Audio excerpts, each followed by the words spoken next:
Pernahkah kita berpikir, mengapa sistem pendidikan di setiap sekolah bisa berbeda, tetapi tetap memiliki tujuan yang sama? Mengapa ada sekolah yang pembelajarannya terus menyenangkan dan terarah, sementara yang lain terasa kurang efektif? Hal tersebut biasanya tidak terlepas dari bagaimana kurikulum dan pembelajaran dikelola. Tanpa manajemen yang baik, kurikulum hanya akan menjadi dokumen tertulis dan tanpa pembelajaran yang terarah. Tujuan pendidikan sulit untuk dicapai secara maksimal. Oleh karena itu, pada kesempatan kali ini saya akan membahas bagaimana manajemen kurikulum dan pembelajaran berperan penting dalam menentukan kualitas pendidikan. Kurikulum merupakan seperangkat rencana dan pengaturan yang berisi tujuan pendidikan, isi atau materi, pembelajaran, serta cara atau metode yang digunakan sebagai pedoman dalam proses pembelajaran. Sedangkan pembelajaran adalah proses interaksi antara peserta didik, pendidik, dan sumber belajar dalam suatu lingkungan belajar. Dari dua konsep tersebut muncul istilah manajemen kurikulum dan pembelajaran, yaitu suatu usaha yang dilakukan secara sistematis untuk merencanakan, mengorganisasi, melaksanakan, dan mengevaluasi kurikulum serta proses pembelajaran agar tujuan pendidikan dapat tercapai secara efektif. Selanjutnya, saya akan membahas kurikulum. Kurikulum memiliki beberapa fungsi, yaitu sebagai pedoman bagi guru dalam mengajar, sebagai sarana integrasi berbagai komponen pendidikan, serta sebagai alat evaluasi untuk menilai keberhasilan pembelajaran. Kurikulum juga memiliki beberapa komponen utama, di antaranya tujuan pendidikan yang mencakup kompetensi inti dan kompetensi dasar, materi pelajaran yang akan diajarkan, strategi atau metode pembelajaran, serta evaluasi untuk menilai hasil belajar siswa. Selain itu, terdapat beberapa jenis kurikulum, yaitu kurikulum nasional yang berlaku secara umum di seluruh negara, kurikulum lokal yang disesuaikan dengan kebutuhan daerah, dan hidden kurikulum yaitu nilai, norma, atau budaya yang tidak tertulis tetapi dipelajari siswa melalui lingkungan sekolah. Berikutnya ada manajemen kurikulum.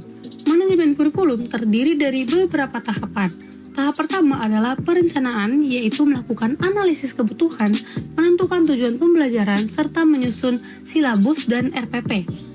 Tahap kedua adalah pengorganisasian, yaitu menyusun struktur kurikulum serta mengintegrasikan berbagai disiplin ilmu. Tahap ketiga adalah pelaksanaan, yaitu penerapan kurikulum dalam proses pembelajaran yang umumnya berpusat pada siswa, serta memanfaatkan teknologi dalam pembelajaran. Tahap terakhir adalah evaluasi, yaitu melakukan penilaian terhadap hasil belajar siswa dan melakukan peninjauan kembali kurikulum secara berkala untuk meningkatkan kualitas pendidikan. Selanjutnya, kita masuk ke bagian pembelajaran. Tujuan utama pembelajaran adalah untuk mengembangkan pengetahuan, keterampilan, sikap, dan karakter peserta didik.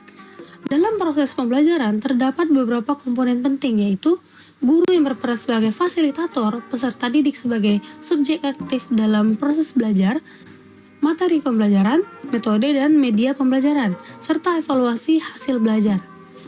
Pembelajaran yang efektif biasanya memiliki beberapa karakteristik seperti berpusat pada siswa atau student-centered, bersifat interaktif dan kolaboratif, kontekstual atau terkait dengan kehidupan nyata, dan dilakukan secara berkelanjutan. Manajemen pembelajaran. Manajemen pembelajaran juga memiliki 3 tahapan utama. Pertama adalah perencanaan yang meliputi penentuan tujuan pembelajaran, metode yang akan digunakan, media pembelajaran, serta bahan ajar. Kedua adalah pelaksanaan, yaitu kegiatan pembelajaran di kelas yang bersifat interaktif dengan guru berperan sebagai fasilitator. Ketiga adalah evaluasi, yaitu proses penilaian yang dapat berupa penilaian formatif maupun sumatif, serta pemberian umpan balik secara berkelanjutan kepada peserta didik. Lalu ada prinsip-prinsip.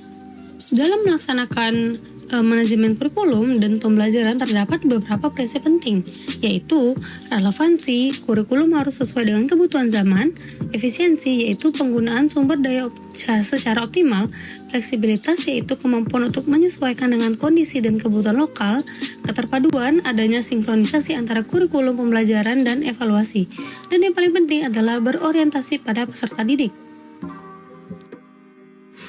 Lalu, Hubungan kurikulum dan pembelajaran. Kurikulum dan pembelajaran memiliki hubungan yang sangat erat. Kurikulum dapat diibaratkan sebagai peta jalan dalam pendidikan karena memberikan arah dan tujuan yang ingin dicapai. Sedangkan pembelajaran adalah proses nyata yang terjadi di dalam kelas, yaitu bagaimana tujuan tersebut diwujudkan melalui interaksi antara guru dan siswa.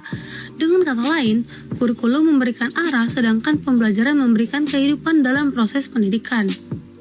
Jadi, manajemen kurikulum dan pembelajaran merupakan sistem yang saling terintegrasi dan sangat menentukan kualitas pendidikan.